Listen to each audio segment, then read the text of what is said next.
Je vais reprendre peut-être là où le chef de Projet Montréal, Richard Bergeron, a laissé. Il a dit tantôt, effectivement, ce n'est pas les policiers qui sont à blâmer, c'est nous qui leur avons donné beaucoup trop de pouvoir. Et je serai d'accord là-dessus. Nous leur avons donné ce pouvoir parce qu'il y avait une crise sociale à l'époque alimentée par un gouvernement en chute libre qui cherchait à aller de l'avant par n'importe quel moyen pour diviser l'électorat entre pro-rue et contre-rue. Et il y a une petite commande politique qui s'est passée à l'hôtel de ville et ça a donné les modifications qu'on a votées à P6 en mai dernier. Alors, on a donné beaucoup de pouvoir aux policiers. Tellement, en fait, qu'ils ne peuvent pas s'en servir tout le temps, parce que sinon, à chaque fois qu'il y aurait 10 personnes qui marcheraient dans une direction sur la rue, ils seraient obligés de les arrêter, ou à peu près, parce qu'ils n'auraient pas donné leur itinéraire. Alors, ils sont obligés de faire preuve de discernement. Et ça, j'ai entendu beaucoup de la part des défenseurs de PCIF qu'il faut faire confiance au discernement des policiers. Monsieur le Président, les policiers ne sont pas des arbitres de la LNH, le seul sport où les arbitres décident ou non de punir une faute. Partout ailleurs dans le sport, un arbitre sanctionne une faute dès qu'elle arrive. Nos policiers sont comme ça. Ils ne sont pas censés dire la voiture rouge a le droit d'aller à 130, la voiture bleue à 100, la voiture grise à 90. Ils appliquent la loi. Mais là, on leur a donné tellement de pouvoir qu'ils ne peuvent pas l'appliquer, parce qu'ils arrêteraient tout le monde tout le temps. Alors, ils sont obligés de faire appel à leur jugement. Et, Monsieur le Président, je ne remets pas en question le jugement des policiers, ni individuellement, ni collectivement, mais ce n'est pas leur rôle dans la société. Je vais donner un exemple inquiétant de l'exercice de ce jugement. J'ai entendu à la radio la semaine dernière le porte-parole du SPVM dire qu'en cas de défilé improvisé, en cas de victoire du Canadien dans les séries, il n'y aurait pas de problème, il n'appliquerait pas P6. Alors là, ce que je comprends, et c'est ce qui m'inquiète aujourd'hui, c'est qu'on est rendu à laisser décider la police de qu'est-ce qui est un attroupement correct et qu'est-ce qui est un rassemblement pas correct. Alors, c'est la police de Montréal, Monsieur le Président, qui est rendue à décider qui peut manifester et qui peut ne pas manifester. Et je vous rappellerai qu'historiquement, les sociétés qui ont donné ce pouvoir-là, qui ont abdiqué le droit d'interpréter à qui s'appliquent les droits fondamentaux et à qui ils sont déniés, les sociétés qui ont appliqué ça à leurs bras armés, c'est-à-dire à la police ou à l'armée, sont entrées sur des pentes bien glissantes de l'histoire. On répète souvent que P6 sert à arrêter les individus qui pourraient vouloir commettre des méfaits, qui pourraient vouloir être des casseurs, qui est le noyau dur, qui infiltre les manifs. Monsieur le Président, ça fait 40 ans qu'il y a des manifs au Québec. La police est devenue très, très bonne à isoler ces éléments-là. Et le Code criminel leur fournit toutes les armes nécessaires pour ça. On n'a pas besoin d'un règlement qui permet aux policiers de déclarer illégale une manifestation dès qu'il n'y a pas d'itinéraire ou dès qu'il y a une personne masquée. En fait, P6 ne donne pas le pouvoir aux policiers d'interpeller des personnes qui commettent des méfaits, mais d'appréhender un groupe entier sur la base d'une présomption. Et en ce sens, je vais citer des propos très inquiétants d'Alain Bourdage, l'inspecteur-chef du SPVM, sur les ondes de Radio-Canada hier, qui disait que selon lui, le problème avec le Code criminel, les outils législatifs qu'on avait déjà, c'est qu'il faut que l'infraction soit commise pour pouvoir porter une accusation. Alors, on est rendu là, Monsieur le Président. C'est assez intéressant, là. L'inspecteur-chef de la police dit qu'il faut qu'il y ait un crime pour qu'il y ait une arrestation. Et puis que ça, c'est problématique à ses yeux. Alors, on n'est pas rendu là, dans Minority Report où il y a des pressions là, qui peuvent dire d'avance qu'un tel ou un tel va commettre un crime, puis on peut arrêter préventivement ces personnes-là. Là.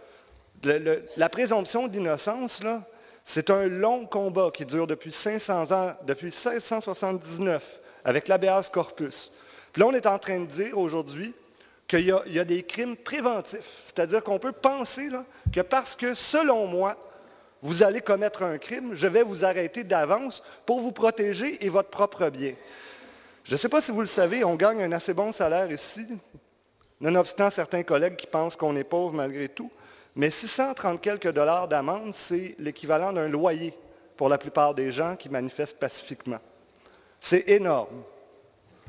Et donné arbitrairement, parce que je me suis rendu dans une manif, et que là, elle est déclarée illégale avant même que je le sache parce qu'il y a une souricière, puis elle est déclarée illégale, pourquoi? Parce que l'organisateur n'avait pas donné son trajet à la police. Est-ce que je suis l'organisateur si je me rends dans une manif? S'il y a un individu masqué à l'arrière que je ne l'ai pas vu, puis qu'il y a une souricière à cause de ça, est-ce que je suis responsable par association? C'est ça le pouvoir qu'on a donné à notre corps policier en ce moment. Et ce faisant, quand je vous disais, on a donné aux policiers le pouvoir d'interpréter la loi, on leur a fait une délégation de pouvoir du judiciaire au corps policier, ce qui n'a absolument aucun sens. La démocratie repose sur une séparation des pouvoirs. Le législateur écrit la loi, le juge l'interprète, le policier l'applique. C'est ça la division des pouvoirs. Et les médias nous en informent. C'est le 4e pilier. Et là, on est en train de dire, on a donné une délégation de pouvoir, exactement comme on fait dans nos arrondissements. Alors, c'est exactement comme si on donnait une délégation de pouvoir, je ne sais pas, sur tout ce qui est permis urbanisme à nos fonctionnaires, puis qu'on ne votait plus rien ici. Mais c'est ce qu'on a fait. On a enlevé le processus d'interprétation du judiciaire, des mains du judiciaire, pour le donner au bras armé de l'État, qui a son utilité et qui a son rôle. Mais encore faut-il que son rôle soit clair. Et quand on lui demande de substituer un juge, son rôle n'est plus clair. Je voudrais rappeler pourquoi il est important le droit de manifester.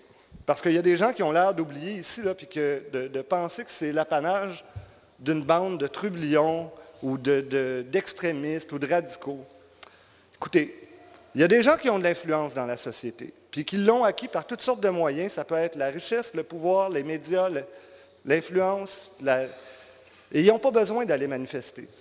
Je doute fort que des gens comme messieurs Péladeau ou Desmarais aient besoin d'aller manifester s'ils ont besoin d'influencer le politique. Je doute fort que les gens qui ont une tribune dans les médias tout à fait légitime, des gens comme messieurs Martineau ou André Pratt de la presse, aient besoin d'aller manifester. S'ils sont en désaccord avec une position du gouvernement, ils vont l'écrire dans un journal qui est lu par des millions de personnes. Ils ont un pouvoir. Nous-mêmes, nous en avons un. Monsieur le maire, Monsieur le Président, je doute fort que le maire ait besoin d'aller à une manifestation s'il veut se faire entendre de ministre à Québec. Je pense qu'il peut prendre le téléphone et que le ministre va le rappeler. Et nous-mêmes, comme conseillers, on peut voter des motions, nous pouvons voter des résolutions, nous pouvons voter des règlements. C'est un pouvoir qui est énorme, ça. Et ça nous fait peut-être perdre de vue qu'il y a des gens dans la société, la très, très, très grande majorité des gens n'ont aucun des pouvoirs de ce type. La seule façon qu'ils ont d'influencer les gouvernants et les décideurs publics, c'est par leur voix, c'est en se rassemblant, c'est en scandant des slogans et c'est en étant nombreux dans la rue. C'est le seul pouvoir qu'ils ont entre deux élections, Monsieur le Président. Et là, on est en train de dire que ce pouvoir-là, là, on va décider, on va laisser les policiers décider à qui ils peuvent l'appliquer ou non, sur la base, parce que dans l'an passé, il y avait une crise, là, puis qu'un petit peu de populisme dans les sondages, on savait que ça allait nous faire du bien électoralement. Je trouve ça particulier.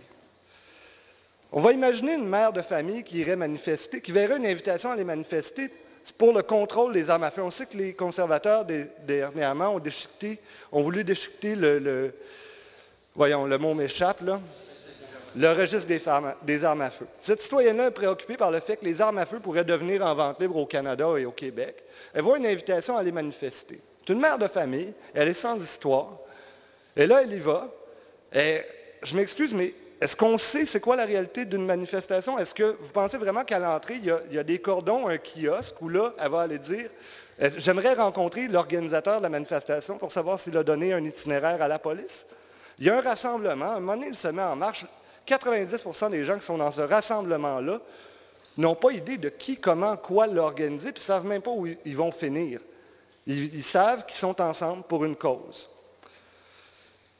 Finalement, Monsieur le Président, ce qu'on est en train de laisser à la police, comme je vous disais, c'est le droit de dire à qui on applique, à qui on laisse les droits fondamentaux et à qui on les dénie. Et la tendance que je vois là-dedans, c'est que de plus en plus, on veut les laisser à ceux qui font des manifestations de divertissement, c'est-à-dire des rassemblements comme la Saint-Patrick, le festival de jazz, où là, c'est un promoteur qui organise l'événement, les politiciens sont le festival de la fierté gay, où là, on est invités, les élus, on se montre, on est content, on marche en avant avec nos banderoles. Ça, ce n'est pas des manifestations, ce sont des rassemblements. Et je pense qu'on est dans une société où on est en train de dire que marcher en se divertissant et en faisant un peu de photo-op, c'est bien correct, mais que quand les citoyens ont des réelles revendications, ce n'est plus correct. Et ce n'est pas à nous, ni à la police, ni à nous comme législateurs, de dire pour quelles raisons On a le droit ou non de marcher dans la rue pour une D'accord. cause.